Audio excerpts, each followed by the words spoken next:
कोटा ग्रामीण पुलिस द्वारा 2026 में हमने शुरू के मंथ से ही एक ऑपरेशन चलाया है, operation route clearance. Operation route clearance के तहत जो हमारे मेजर हाईवे पड़ते हैं वहाँ पे हम रेगुलरली नाकाबंदी कर रहे हैं और जो जितनी भी अवैध गतिविधि है उस पे कार्रवाई करने का हमारा योजना है। उस योजना के अंदर चाहे वो शराब का तस्करी हो, चाहे वो ड्रग्स का तस्करी हो, चाहे वो किसी चोरी के माल का तस्करी हो, अवैध गतिविधि का तस्करी हो, तो इस पे रोकथाम का ये विशेष अभियान हमारे द्वारा जनवरी महीने से चलाया गया है। इस क्रम में पिछले 40 दिन में हमने 22 एनडीपीएस की कार्रवाई किया है, जिसका यदि हम टोटल वैल्यू देखें तो उसका 2.5 करोड़ सिर्फ ड्रग्स का जो वैल्यू है वो 2.5 करोड़ से प्लस है। इसके साथ हमने 37 जो उसको तस्करी करने में लिप्त अपराधी थे उसको भी अरेस्ट किया है। उसके साथ जो 20 व्हीकल जो वो प्रयोग में ले रहे थे उसको भी हमने इस मुकदमे में जब्त किया है। साथ साथ इस ऑपरेशन रूट क्लियरेंस में हमने 50 केजी चांदी भी पकड़ा था जिसका बिल नहीं था, उस पर भी कार्रवाई जारी है। इसके अतिरिक्त जो एक मेजर हमने कुछ दिन पहले ही किया था, जो एक आर्म्स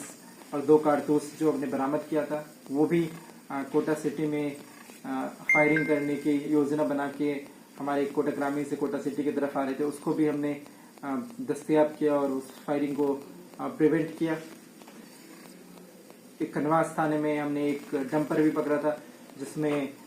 वो चोरी का था और उसमें भी फर्दर इन्वेस्टिगेशन करके देख रहे हैं जो कौन कौन लोग इन्वॉल्व हैं और किस तरह का गैंग चला रहे हैं।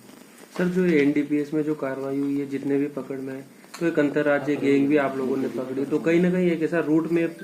कि उनसे इन्वेस्टिगेशन चल रही है कि कहाँ से लाते हैं, क्या है इस बारे में, या बड़े हैंडलर को पकड़ने की कोई कोशिश या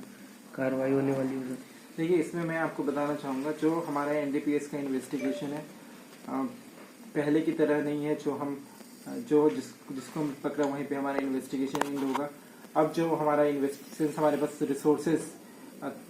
काफ़ी है, हमारे पास प्रमोशन काफ़ी हुए हैं, तो हमारे पास लोग काफ़ी है,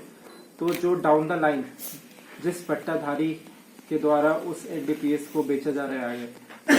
उस पट्टाधारी तक हम कार्रवाई करेंगे। ऐसे हमने जो अभी करंट में जो पिछले 1 महीने में कार्रवाई हुआ है तो उसमें हमने 2-3 पट्टाधारी तो एटलीस्ट हमने आइडेंटिफाई भी कर लिए और उसको हम एनसीबी को लिख के उसका जो पट्टा है उसको कैंसिल भी करवाएंगे। उस पर जो उचित विधिक कार्रवाई बनता है वो भी करवाएंगे।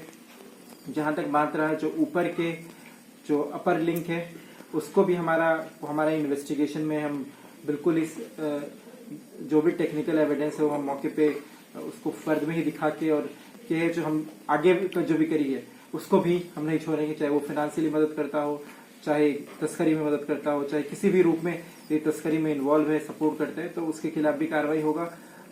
जो तस्कर सिंस कोटा ग्रामीण एक रूट है, जो तस्कर हैं, जो इसको व्यापार करने वाले लोग हैं, ये बाहर के जिले के हैं, चाहे वो राजस्थान का हो,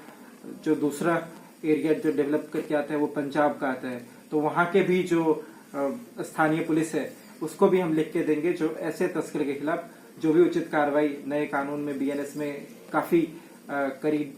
धारा है उसका यूज करके उस पर भी उस स्थानीय पुलिस से कार्रवाई करवाने का प्रयास करेंगे।